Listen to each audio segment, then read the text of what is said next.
질문지 여기. 안녕하세요.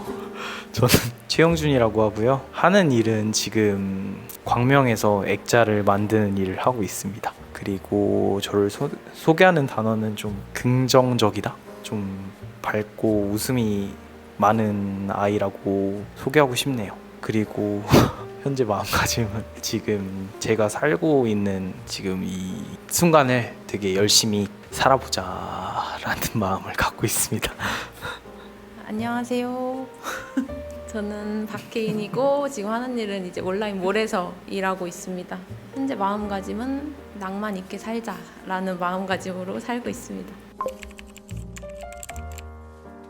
나에게 행복이란 요즘에 신발에 좀 빠져 있는데 그런 신발들을 이제 살 때마다 되게 행복감을 느껴서 요즘에는 저에게 행복이란 신발을 모으는 것, 좀 그런 신발을 살 때마다 되게 행복감을 느끼고 있습니다. 살면서 가장 행복했던 순간은 처음 해외여행 갔을 때, 그리고 요즘이 가장 살면서 좀 별일이 없지 않나 해서 제일 행복하다고 느끼고 있고, 가장 힘들었을 때는 어렸을 때 엄마가 아팠을 때 가장 힘들었는데, 초등학교 때여서 정말 내가 아무것도 할 수 없을 때, 학교도 가야 되고 근데 뭐 그런 학교도 빠지지 못하고 했을 때가 가장 힘들었을 때 같습니다.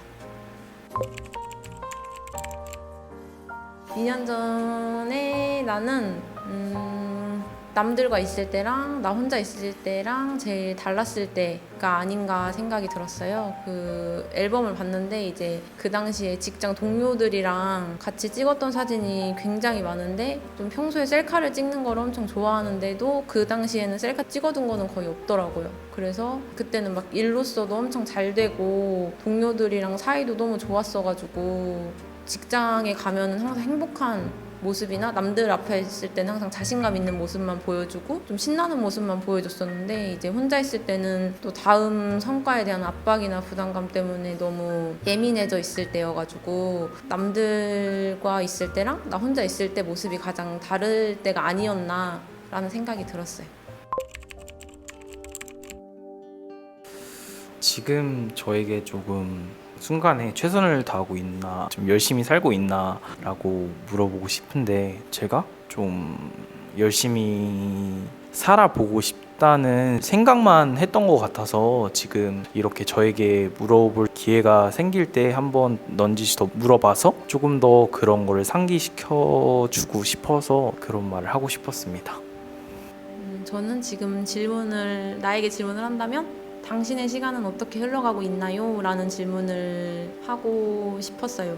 너무 시간이 어떻게 흘러간지도 모르게 30대가 됐고, 이제 30대가 돼 보니까 뭐 과거에 있었던 일이나 뭐 현재 어떻게 살아야지 이런 것보다는 미래에 이제 앞으로 어떻게 살아야지라는 생각을 더 많이 해야 되지 않나 하는 부담감이 생겨서, 너 요즘에 당신의 시간은 어떻게 흘러가고 있는지, 잘 흘러가는 건지 물어보고 싶다는 생각이 들었습니다. 요즘에 슈퍼스타라는 노래를 듣고 있는데, 제가 요즘에 슬기로운 의사생활이라는 드라마를 보고 있는데 거기서 미도와 파라솔이라는 그 밴드가 커버를 했는데 그거를 듣거든요. 맨날 그 퇴근할 때나 출근할 때나 많이 듣는데 그 노래를 들을 때마다 되게 저에게 위로가 되고, 그 노래 구절 중에 괜찮아 잘 될 거야 라는 노래 가사가 있는데 그 부분을 들을 때마다 되게 많이 위로가 되고 저에게 많이 힘이 되었던 노래 가사고 좀 노래였던 것 같습니다. 그래서 이렇게 이 노래를 뽑았습니다. 저는 존경하는 사람과 함께 일하는 거를 고를 것 같은데, 그 이유는 존경하는 사람과 일하면은 싫어하는 일도 좋아지게 되지 않을까라는 생각이 들었어요. 좋아하는 일을 하면서는 돈을 벌어본 적이 없어서 좋아하는 일보다는 존경하는 사람과 하는 게 더 좋지 않을까라는 생각이 들었고, 존경하는 사람은 일상 속에서 계속 작은 성공을 이뤄내는 사람을 정말 존경하고 있어요. 왜냐면은 매일매일 계획이 계획이나 일상 속에서의 작은 계획을 되게 잘 세우는 편인데 거의 지키지 못하고 있어서 그럼 뭐 아침에 30분 일찍 일어나서 스트레칭을 한다거나 다이어리를 정말 매일매일 쓴다거나 뭐 조깅을 매일매일 한다거나 그런 일상 속의 작은 자기가 세운 계획을 매일 성취하는 사람이 지금은 제일 존경스럽습니다.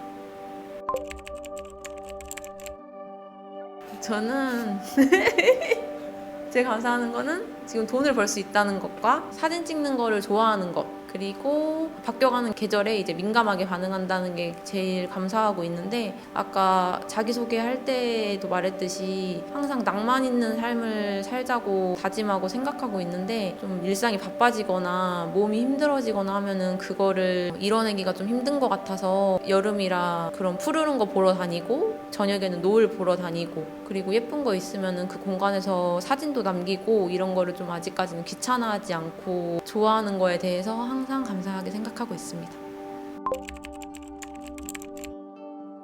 저는 내가 죽을 날 모르고 살기, 죽을 날 미리 알고 살면은 하루하루가 죽어가는 삶일 것 같아서 내가 죽을 날 모르고 살기.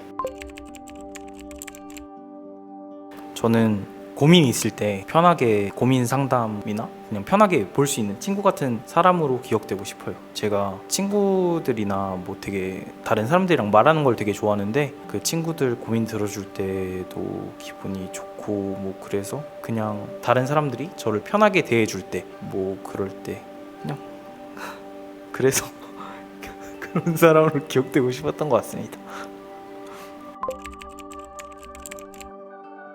아직까지 막 그런 특정 장소는 없는데 스트레스 받거나 힘들면은 이제 호텔이나 에어비앤비 통해서 이제 새로운 공간에 가보는 거를 좋아해요. 왜냐면은 집이 가장 편하긴 하지만 집에 있으면은 저 청소를 해야 하는지 아니면 지금 세탁기를 돌려야 하는지 그런 거를 항상 고민하게 되기 때문에 이제 좀 정돈되고 깔끔한 공간에 가면 지금은 아무것도 하지 않고 쉬어도 되지 않나라는 생각이 들어서 새로운 공간에 가는 것을 좋아합니다.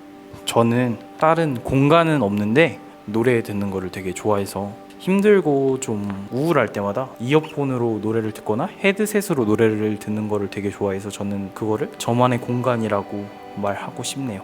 그래서 저는 힘들고 우울할 때마다 노래를 듣습니다. 저는 5년 전으로 돌아가서 살기 하겠습니다. 다시 살고 싶어요. 저는 100세 생일이 된다면 엄마랑 아빠만 딱 가능하다면 초대하고 싶어요. 왜냐면은 100세 생일이 되었을 때는 엄마랑 아빠보다는 자식들이나 손주들을 더 많이 생각하면서 살아갈 날이 많을 것 같아서 100세 내 생일 때는 엄마랑 아빠만 초대해서 할머니 된 것도 있고 다시 아기로 돌아간 것처럼 축하받으면서 보내고 싶을 것 같아요. 저는 100세 생일이 될 때 아버지만 초대하고 싶습니다. 되게 제가 아버지를 되게 존경하는 분인데 100세가 되면은 저희 아버지는 아무래도 이 세상에 안 계실 것 같아서 되게 보고 싶고 그리고 제 생일이니까 제 생일은 또 제가 태어난 날이고 저희 아버지를 처음으로 뵙게 된 날이라서 좀 더 뜻깊고 되게 의미 있는 날이니까 아버지를 만나고 싶고 아버지가 그냥 항상 전화로 뭐 하냐고 말씀해 주시는데 그 목소리가 되게 그리워서 그 말을 되게 듣고 싶을 것 같네요. 감사합니다. 감사합니다.